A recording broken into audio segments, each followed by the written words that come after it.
핵심 이슈의 궁금증을 풀어보는 ETY입니다. 요즘 이 소상공인 또 자영업자들에게 가장 두려운 날은 임대료 납입일일 겁니다. 가게 문을 닫아도 꼬박꼬박 날아드는 임대료 청구서, 참 답이 없는 현실이죠. 이런 고민 좀 덜어보자는 취지로 나온 게 상가 임대차 보호법 개정안인데요. 이 법 통과 직후부터 논란이 나오는 건 왜 그럴까요? 한문도 연세대 정경대학원 부동산학과 겸임 교수와 알아보겠습니다. 교수님 안녕하세요. 네, 안녕하세요. 네. 자, 보시는 것처럼 네. 임대 문구가 적힌 건물들 네.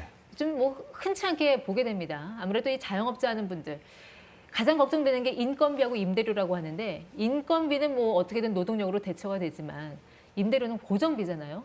제일 큰 맞습니다. 문제가 이걸 것 같아요. 임대료는 이제 계약을 했기 때문에 계약 기간이 끝나기 전까지는 가게를 문을 열던 안 열던 네. 정확하게 한 달마다 공제가 되겠죠. 그래서 그 임대 보증금이 임대차 계약 끝나는 기간까지는 전혀 혜택이 없이 네. 공제돼서 이제 임차인 입장에서는 좀 출혈이 좀 심해서 좀 안타깝다고 좀 생각하고 있습니다. 지금 석 달간의 서울시에서 상가 감소 추이를 잠시 보면요. 석 달 사이에 2만여 개가 감소했습니다. 그 자영업자들 상대로 물어보니까 가장 큰 문제는 임대료다라는 설문조사도 나왔거든요. 예, 맞습니다. 임대료뿐이 아니라 부원에서 설명을 드리면은 일단 GDP가 4.5% 감소했고 기업의 저희 자영업자분들의 50% 이상이 지금 매출이 한 40% 감소했다는 통계가 있고요. 네. 노동연구원에서 한 2천 업체를 표준해가지고 조사를 했는데 그 상태가 좀 심각합니다. 그래서 휴업을 하는 분들도 계시고 네. 또 인원을 감축한다든지 여러 가지 문제가 있었는지 또 내수 침체까지 이어질 수 있는데 일단 수치에도 나타나다시피 일단 감소가 계속 추세가 좀 증가되고 있습니다. 그래서 좀 심각하다고 좀 보고 있습니다. 그래서 나온 게 이제 국회 본회의를 통과한 상가 네. 임대차 보호법 개정안입니다. 자, 내용을 보면은 우선 임대료 감액 청구 조건, 그러니까 이 상가 주인한테 임대료 좀 깎아주세요 하고 요구할 수 있도록 법에 명시했다는 건데, 그럼 이전에는 요구를 못했나요? 상황이 어떻게 달라진다는 건가요? 맞습니다. 지금 말씀하신 대로 11조 항인데요. 상가 임대차법 11조에 보면은 그전에도 그 차임료에 대해 임대료에 대해서 감액 청구 조건이 있었습니다. 증감 청구권이 있었는데 그분에 대해서 좀 애매모호했습니다. 가이드만 있지 실행 네. 어떤 세부안이 없어가지고 실행 좀 사문화된 좀 조항이었고요.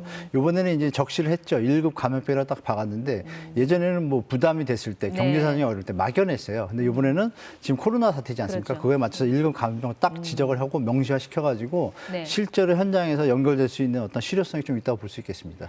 그런데 이제 임대인이 나도 힘들다. 네. 그러면서 이 요구를 받아들이지 않는다면 사실 이게 강제 조항은 없는 거 아닙니까? 이게 실효성이 있을까 싶어요.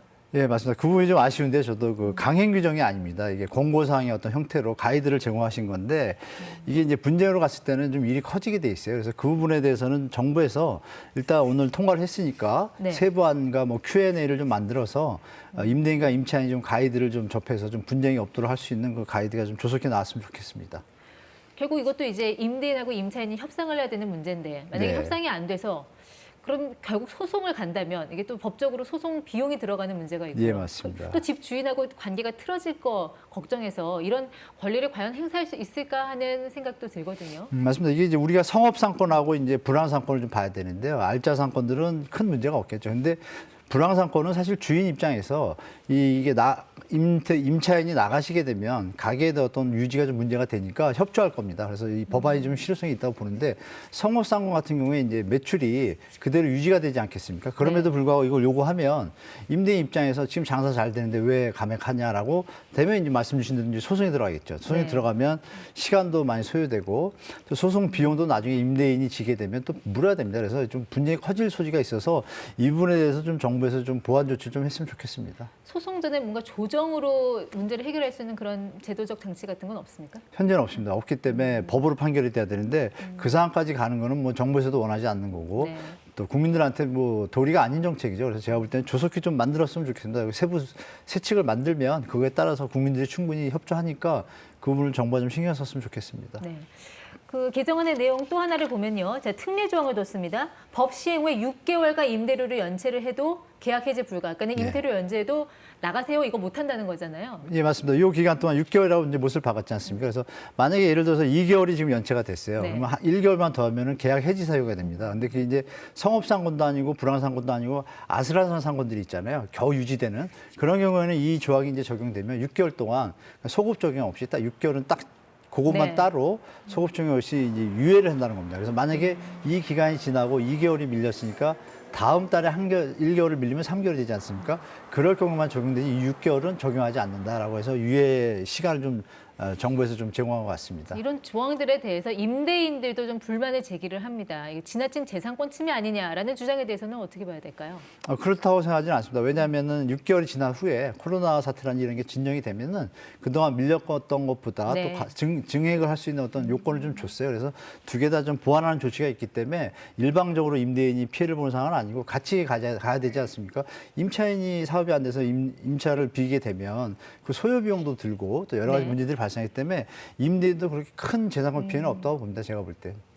자, 이 경우는 어떨까요? 임대인이 이제 이 연체료 밀릴 거 대비해서 미리부터 이 보증금과 그 임대료를 높게 책정할 수 있다.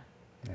일종의 법의 좀 부작용을 우려하는 그런 목소리가 있어요. 그건 좀 우려인 것 같습니다. 왜냐하면 이제 불황인 상권들은 올릴 수가 없지 않습니까? 임대료 자체를. 불황인 상권이니까 상권이 주고 있는데 그러니까 거기 해당이 안 되고 성업상권일 경우인데 유예한다고 나가는 것도 아니고 장사는 유지가 될 거 아닙니까? 성업상권은. 그러니까 우리가 구분을 정확히 해야 돼요. 불황상권과 성업상권. 그러니까 지금 불황상권은 사실 임대인 내분하고 억지로 그렇게 할 필요가 없거든요. 계속 유지를 해줘야 자기한테 이익이 되니까 이 조항 크게 어떤 뭐 현장에서는 분쟁이 좀 발생할 것 같지는 않습니다. 네. 어쨌든 임대인과 임차인 모두가 좀 상생할 수 있는 보완책에 대한 얘기가 계속 나오는데 뭐 영국 같은 경우는 임대료를 정부가 직접 지원해주는 방안 뭐 이런 네. 실질적인 대안도 마련했다는데 좀 어떻게 보세요? 이런 추후에 보완책이 이루어진다면 어떤 방향으로 가야 될 걸로 보십니까?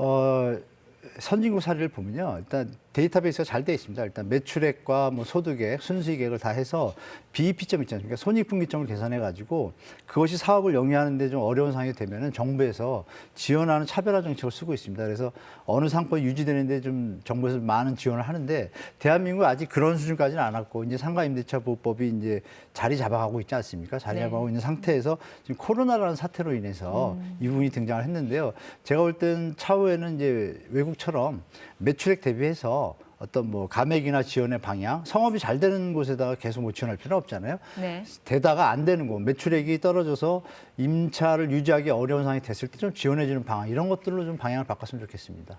선별해서요. 예. 네, 뭐 임차인이든 임대인이든 소비의 큰 축이니까 관련 논의는 빨리 진행되면 좋겠습니다. 네네.